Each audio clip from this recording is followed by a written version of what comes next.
안녕하세요. 안녕하세요. 슬기로운 방광TV 파워비뇨의학과 원장 이경래입니다. 자, 오늘은 무슨 내용일까요? 오늘은 요도 통증입니다. 사실 오늘 오후에도 저희들 요도 통증이 있어서 오신 분들이 꽤 많았거든요. 지방에서 오신 분들도 많고, 생각보다 요도 통증이라는 걸로 되게 고민하거나 걱정하시는 분들이 되게 많습니다. 그래서 오늘은 내가 요도 통증이 있으면 어떻게 해야 될까요? 라는 주제로 얘기를 한번 나눠보도록 하겠습니다. 요도 통증이 있으면 보통 뭘 먼저 생각할까요? 대개는 이제 요도염이라고 생각하겠죠. 내가 뭐 배가 아프다. 그럼 이제 내가 장염이 있나? 또는 뭐 부위가 다 이제 염증이 생길 수가 있는 거니까. 그래서 대개 요도 통증 있는 분들은 내가 요도염이 있지 않을까라는 생각을 제일 먼저 하게 됩니다. 근데 여자분들은 요도염이 따로 단독으로 존재하지 않아요. 순수한 요도염이 거의 없다라고 보시면 됩니다. 왜 그러냐면은 요도가 워낙 짧기 때문에 이 대부분의 요도염은 방광염이랑 같이 생기는 거거든요. 그래서 요도염이 따로 있지는 않고 그냥 통칭해서 방광염이라고 이제 생각하면 되거든요. 우리 종종 외래에서 어떤 병원에서 검사를 했더니 방광염이 아니래요. 요도염일까요? 라고 이렇게 물어보는데 그렇게 나눠지지 않는다는 얘기예요. 방광염이 있으면 요도염이 같이 있는 거고 또 방광염이 없으면 요도염도 같이 없는 거라고 생각하시면 되고요. 우리가 어떤 통증이 있으면은 그 부위에 염증이 있는지를 보통 확인을 하게 되는 거거든요. 요도 통증이 있으면은 제일 먼저 내가 소변에 염증이 있는지를 체크를 해봐야 됩니다. 그래서 흔히 말하는 소변 검사를 하게 되는 거거든요. 그래서 내 요도 통증이 있다. 가까이 있는 병원에서 소변 검사를 꼭 해보시고, 소변에서 염증이 있어요. 또 방광염이 진단이 됐다. 그러면은 사실 이 요도 통증은 아주 쉽게 치료된다고 생각하시면 됩니다. 뭐 원인이 방광염이고 잘 아시다시피 방광염은 우리가 항생제를 먹거나 하면은 금방 좋아지는 거거든요. 그래서 내가 요도 통증이 있는데 한 3일에서 5일 정도 약을 먹었다. 그리고 증상이 좋아진다. 그러면은 그 요도 통증의 원인은 방광염이 되는 거고요. 그리고 아주 쉽게 치료가 되는 거라고 생각하시면 되거든요. 근데 이제 그게 아닌 경우가 이제 문제가 되는 거죠. 그러니까 예를 들어서 당연히 요도 통증이 있으니까 근처에서 소변 검사를 하고 약을 먹었는데 좋아지지 않는 거죠. 일주일 정도 약을 먹었는데 내가 예를 들어 증상이 100이다. 그럼 약을 먹고 한 80이나 90 정도 계속 남아있는 거예요. 또는 약을 먹으면은 100에서 한 60으로 줄어들었는데 약을 안 먹었더니 다시 또 80이 되고 이런 게 계속 반복이 되고 있어요. 그러면은 그 요도 통증은 방광염이 아닐 가능성이 훨씬 더 높아지게 되는 거거든요. 그래서 이럴 때는 내 요도 통증의 원인이 다른 데 있는 게 아닌가라는 생각을 꼭 하셔야 됩니다.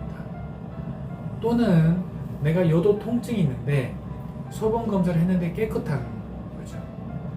그나마 소변 검사에서 염증도 안 나오는 경우도 사실 상당히 많이 있습니다. 근데 그럼에도 불구하고 아마 여러분들이 가시는 병원에서 한 3일에서 일주일 정도 약을 먹는 경우도 꽤 많이 있을 거거든요. 원칙적으로는 필요 없는 거지만 뭐 내가 잠깐 약을 먹는 거는 그럴 수 있는 거죠.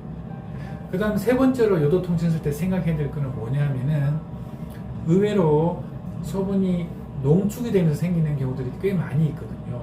이런 거는 소변 검사도 이상이 나오질 않아요. 그래서 혹시 내가 물 먹는 양이 좀 적은 건지 물을 잘 안 먹는 습관이 있는 건지 체크를 한번 해보시고 내가 정상 성인 여성 기준으로 한 1.5에서 2리터 정도 내가 좀 증상이 심하다 한 2리터에서 2.5리터를 드셔도 사실 상관이 없습니다. 그래서 충분한 물을 먹고 소변을 좀 희석시키는 게 의미가 있습니다.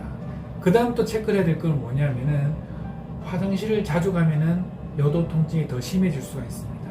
그래서 우리 요도 통증 있는 분들 병원에서 진료를 해보면은 대부분 빈뇨나 야간뇨 증상을 가지고 있거든요. 그래서 내가 요도 통증이 있다 혹시 소변을 너무 자주 보는 게 아닌가. 물론 그렇게 자주 보는 건 또 이유가 있겠죠.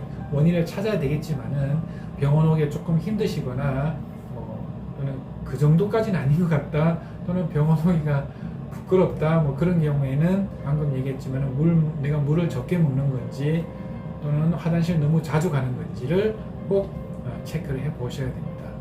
그 다음 해야 될 게 뭐가 있을까요? 당연히 좋은 병원을 찾아오셔야 됩니다. 저희 병원 오시면 좋겠죠. 하지만은 내가 요도 통증이 있다 그러면은 비뇨의학과에서 정확한 진단을 받으셔야 됩니다. 그래도 요도 통증이 있을 때 좀 의심되는 게 없나요? 라고 했을 때 방금 얘기한 것처럼 방광염이 아닌 경우에 요도 통증은 대부분 방광에 이상이 있을 경우가 제일 많습니다. 요도 자체에 의한 부분보다는 방광에 이상이 생겼을 때 요도 통증이 훨씬 더 많이 생기는 거거든요. 근데 방광이 있으면은 방광에 통증이 생겨야 되지 왜 요도 통증이 생기느냐라고 이제 또 물어보신 분들이 있는데 우리가 이제 통증은 되게 전이가 되는 경우 방사통이라고 얘기를 하기도 하는데 예를 들어서 내가 환자분을 많이 봐서 이제 어깨나 목이 아픈데 이렇게 어깨나 목이 아픈데 하고 해서 항상 어깨나 목이 아픈 게 아니라 두통도 같이 생기거든요. 또는 자세가 안 좋으면 등이라든가 허리가 같이 아프기도 해요.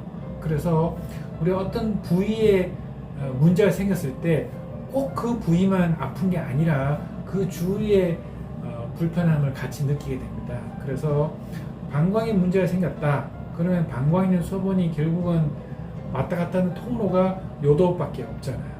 그래서 그 소변이 요도를 통해서 나가면서 이제 문제를 일으키는 거거든요. 그래서 내가 요도 통증이 있다 그래서 반드시 요도에만 이상이 있는 게 아니라 내 방광에 이상이 있지 않을까라는 생각을 한번 해보셔야 되고요. 대표적으로 이제 우리 방광 점막이 손상이 되거나 그런 경우에는 소변 검사 깨끗하다 하더라도 요도 통증이 흔히 생길 수가 있기 때문에 그런 부분을 꼭 체크를 한번 해보시기 바랍니다. 아시겠죠?